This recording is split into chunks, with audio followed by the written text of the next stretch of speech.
House Speaker Paul Ryan says lawmakers will vote next week on gun control measures.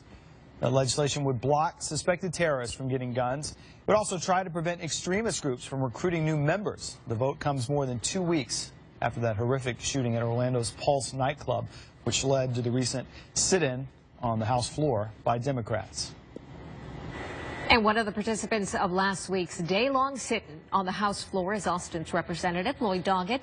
He's one of many Democrats calling for gun control, and we could see action next week when the House votes on the new measures. We want to welcome Representative Doggett to discuss. Good morning. Great to be back with you. Thank you for joining us. We'll start with the sit-in. What was it like for you? Paint a picture.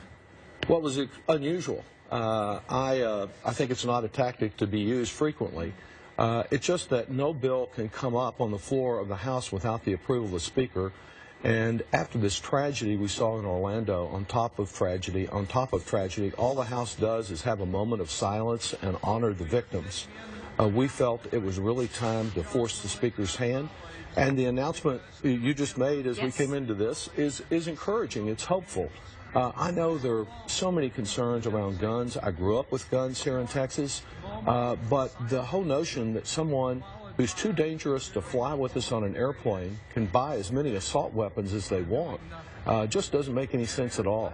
So it took place all day, all night. It attracted some attention. There were people standing in the rain all night supporting us. And then this week here in Austin and in San Antonio, we had some great rallies of folks coming out and saying, let's have some sensible gun safety laws while protecting the Second Amendment. There's been a lot of discussion about this being a partisan or perhaps a bipartisan vote. You're there on the floor. Is it bipartisan? Is it partisan? Well, on the floor, I would say that it was strictly Democrats. There were no Republicans participating with us in challenging their leadership. However, it got bipartisan just after that because the next day, 4 Republicans introduced a bill to accomplish our purposes, not done in exactly the same way, but a way that I think is acceptable.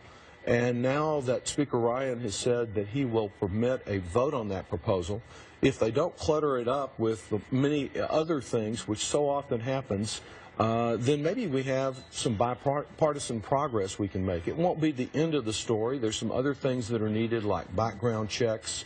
One of the other bills we were concerned with was a limitation placed on the Centers for Disease Control that they can't even study gun violence as a health issue.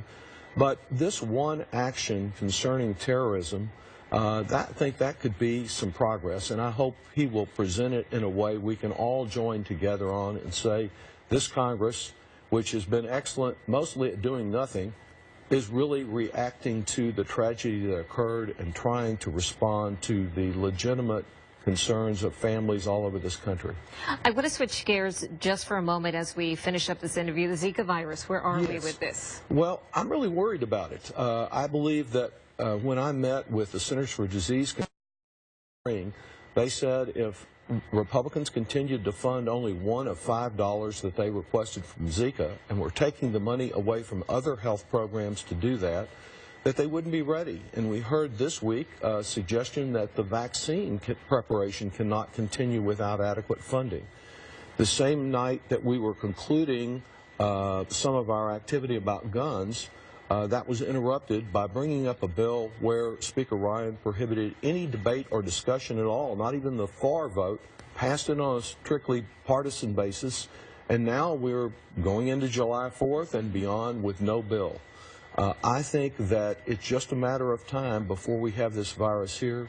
We saw the first baby born in Florida with serious disabilities. We don't want that to happen, nor do we want the Texas economy wrecked by having a no-fly rule into Texas because people are afraid to come here just as they're afraid to go to the Olympics. A lot to think about. Congressman It really is. Doggett, thank you. We always appreciate you coming in. We'll always good be to be back home the next time.